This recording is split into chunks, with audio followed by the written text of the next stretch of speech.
In my other videos about the Yamaha XV920 Virago, you'll know that I'm nowhere near finished it. So why am I buying another motorcycle? So I found this Honda CX500 on Facebook. Facebook popped it up for me in the marketplace, and it's very near to the CB750 that I wanted to originally buy but could never find. So when this guy went up for sale shortly after I just bought the Virago XV920, I had to have it. So I bought this guy. The guy told me he just needs a battery. So I bought a battery, not the correct size. The battery to fit in there, just a battery just to see if it'll start. I'm having trouble with it starting, so hook up the battery, and you would think it would just fire up, but it doesn't. So I'm going to try to start it by jumping the solenoid, making contact with positive and negative, see if that starts. I'm having a hard time finding out where neutral is, so I'm just going to hold in the clutch, see what happens. So let's check it out. Keys on, hold the clutch in. Got it on the run. Once it happens.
So I didn't have to use the screwdriver. Seeing I banged the solenoid a little bit.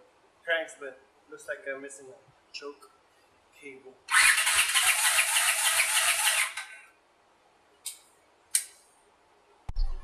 No luck getting the CX500 to start. One thing I have noticed is that there doesn't appear to be a choke cable of any kind. Uh, did some research online real quick, not very thorough, but there should be a choke cable. Stuck the flashlight in there, and I can see where there's a cable missing. Uh, there's a little hole where cable should go into, so I'm gonna have to buy a choke cable. It looks like we'll do a little bit more research, but that's the CX500. I'm super excited that I got this bike. I don't know when I'm gonna be able to work on it more. I have some time tonight. I got that battery. I just wanted to get her started again. When I bought it, he told me that it would start. Jump starting it using the solenoid screwdriver to jump the connections that will start. And I noticed that if I bang the solenoid a little bit, it'll crank by pushing the button. So I'm gonna take that apart, clean out the connections. But I'm gonna get myself a throttle choke cable, do some research first, and then get myself a choke cable, run it, and see if that helps to start it. If the crank's good, I should probably check the compression and get some tools to do that. But anyway, that's the CX500. Hopefully one day they get this guy going. It's Cafe Racer as well.